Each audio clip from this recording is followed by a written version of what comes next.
nombre es Balam Mateo Toledo. Pues trabajo aquí en el CIESAS del sureste, en San Cristóbal de las Casas, y es una rama del CIESAS en todo México. Y yo obtuve mi doctorado en la Universidad de Texas en Austin.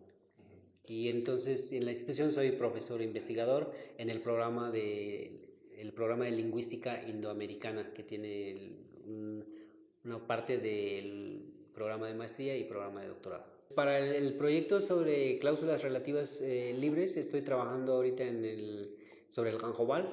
El Canjobal es una lengua que se habla en el noroeste de Guatemala, en la parte de Huehuetenango.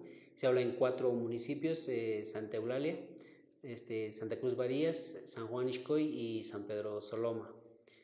La lengua pues, tiene alrededor de 99,000 o 100,000 hablantes, hasta donde sabemos. No hay números exactos, pero es más o menos la cantidad de gente que lo habla en Guatemala. Y pues se estima que hay un promedio de 10,000 hablantes de Canjobal que están en México, en Estados Unidos y en Canadá.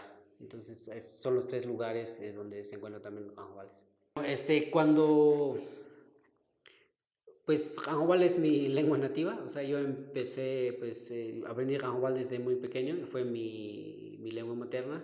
Y de hecho, pues en mi familia, pues creo que no fuimos bilingües del inicio, es decir, fuimos monolingües canjobales desde el inicio.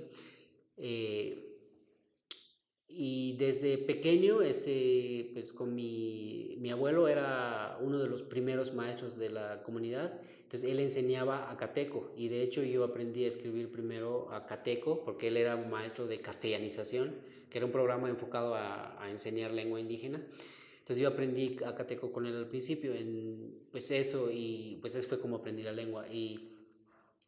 Pero luego entonces yo cuando estudié para maestro de educación primaria, y cuando terminé la carrera de maestro de educación primaria me fui a trabajar en una escuela que habíamos fundado con un grupo de gente que se llama una escuela maya, y la idea era enseñar pues cuestiones de cultura maya, y pues eso incluía la lengua. Pero en ese momento yo no sabía exactamente mayor cosa sobre la lengua. O sea, lo podía medio leer, escribir. Entonces me encontré con unos libros sobre gramáticas pedagógicas para enseñar algunas lenguas mayas que se habían hecho en OCMA, un centro de investigación en Guatemala que estaba dirigiendo, bueno, especialmente Nora England. Entonces se habían hecho gramáticas pedagógicas para Pocomam, para Mam, para Quiché. Entonces, cuando yo quería enseñar Canjobal, tomé uno de esos libros del Pocomam, recuerdo. Agarré el libro de Pocomam, entonces vi cómo estaba estructurado, entonces empecé a traducirlo un poquito al Canjobal. Esa fue la primera vez que tuve como idea de qué realmente la gramática. Y en ese momento, pues me interesé un poquito, me inscribí a la universidad a una carrera de lingüística, de sociolingüística. Era una universidad, bueno, era una carrera, una licenciatura en sociolingüística.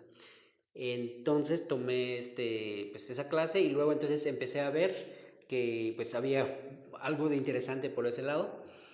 Y eso fue en 1997, y cuando justo estaba con eso, había un proyecto de investigación sobre variación dialectal que estaba coordinado por Nora England en Guatemala.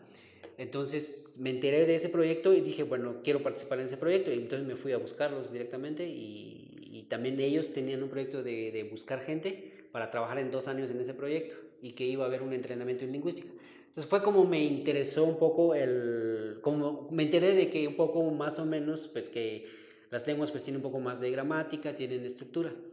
Y en ese tiempo estuve trabajando allá con ellos, y fue cuando me interesé un poco, realmente me nació un poco la curiosidad de que no solo era como la estructura de la lengua, enseñar la lengua y hablarla, sino me interesa un poco más con cuestiones como preguntas un poco más si las lenguas son iguales, son diferentes, y cosas que pues normalmente hacen en lingüística, ¿no?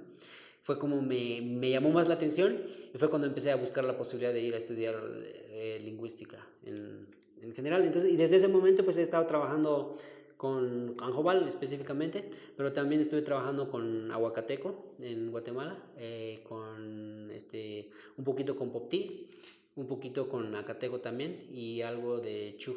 Entonces son algunas que he estado trabajando en ese momento. En realidad, bueno, cuando pues estaba estudiando la licenciatura me di cuenta pues en un momento que empecé a trabajar en este OCMA, que es el centro de investigación donde fui a trabajar para lo de la variación dialectal, o sea, esa investigación que digo, y me di cuenta que estábamos haciendo como haciendo temas de investigación sobre lingüística y me di cuenta que el conocimiento que teníamos no era suficiente y me nació un poco la curiosidad de decir, bueno, creo que necesitamos estudiar un poco más porque estamos como centro de investigación me daba cuenta que no teníamos suficiente formación y que estábamos también teniendo el apoyo de gente, de lingüistas de afuera. Por ejemplo, Roberto daba talleres en estos cursos, Judith Eisen, Maxwell dio algunos cursos de estos, y Nick Hopkins, por ejemplo, varias de esas personas nos daban talleres, y me di cuenta que había muchísimo más que saber de lingüística. Entonces me nació la curiosidad de que yo sí quería estudiar más para como formarnos un poco más y hacer mejores trabajos de investigación. Entonces fue como me fui a Estados Unidos. Y pues entonces pues me fui a Iowa primero y luego me fui a Texas, pues buscando una oportunidad de estudiar. Entonces es un poco como me fui a Estados Unidos, un poco con la búsqueda de la idea de hacer mejores trabajos de investigación en Guatemala. Y bueno, entonces ya terminando el doctorado en Texas, ya quería regresarme a Guatemala, porque yo creo que quería empezar de alguna manera algún centro de investigación enfocado en lenguas mayas de Guatemala en particular, y busqué la posibilidad y realmente en Guatemala no hay posibilidades de trabajo para hacer investigación. En ninguna carrera, creo yo, alguno podría haber algunas carreras, pero en lingüística no había ninguna oportunidad. Y entonces pensé, bueno, voy a seguir con la posibilidad de buscar en México, ¿no? Y si no en México, pues me voy a Estados Unidos. Entonces es un poco como la idea de comenzar. Entonces, pues eso, y luego pues entonces hablé con Roberto Zavala y me dijo que era una posibilidad de un trabajo, había una posibilidad de un trabajo para acá.